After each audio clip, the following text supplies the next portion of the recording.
Au Caire, en Égypte, des délégations de partis politiques et de groupes de la société civile soudanais se sont réunis le 6 juillet 2024 pour trouver une solution politique à la crise au Soudan. La conférence a accueilli des représentants d'organisations régionales et internationales. Le ministre égyptien des Affaires étrangères, Badr Abdelhati, a souligné que toute solution politique devrait émaner des Soudanais eux-mêmes.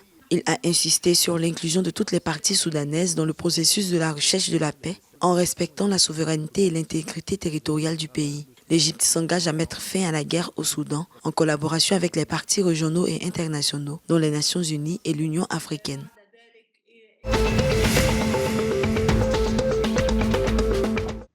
Le Royaume du Maroc s'est engagé dans un projet ambitieux d'expansion et de modernisation de ses aéroports pour renforcer l'aviation civile internationale. Le ministre du Transport et de la Logistique, Mohamed Abdel Jalil, a annoncé à Rabat que le Maroc travaillera à l'expansion et à la rénovation de plusieurs aéroports visant à atteindre une capacité de 80 millions de passagers d'ici 2035 contre 40 millions actuellement. Ces initiatives sont en préparation pour l'organisation conjointe de la Coupe du Monde de la FIFA 2030. Les améliorations incluent la modernisation des équipements de navigation aérienne et l'expansion de la connectivité aérienne, notamment pour les vols à bas prix.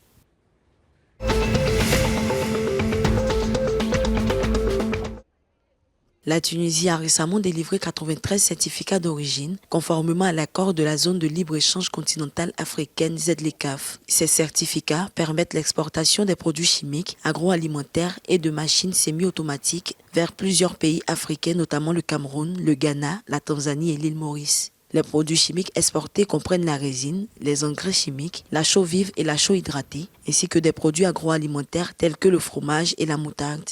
Le certificat d'origine joue un rôle clé dans l'entrée en vigueur effective de l'accord, permettant aux sociétés exportatrices de bénéficier de réductions de droits de douane.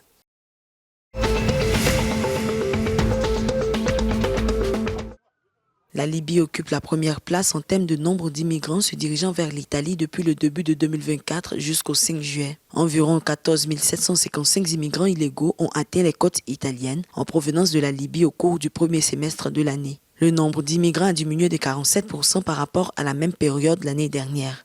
Les départs depuis la côte libyenne proviennent principalement de la région occidentale, tandis que seuls 583 immigrants sont arrivés par la région orientale. Les nationalités des immigrants incluent plus de 5 000 personnes originaires du Bangladesh et plus de 3 000 personnes de Syrie, ainsi que des personnes d'Égypte, du Pakistan, du Mali et de Gambie.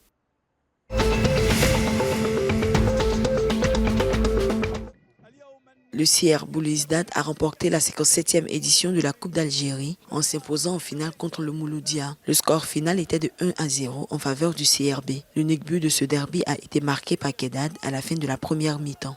Un match d'envergure avec des schémas tactiques prudents des deux équipes. Le défenseur central du Shabab, Kedad, a débloqué la situation sur un corner de Méziane à la 42e minute. Au terme de cette finale très disputée, le CRB signe son 9e succès dans la compétition.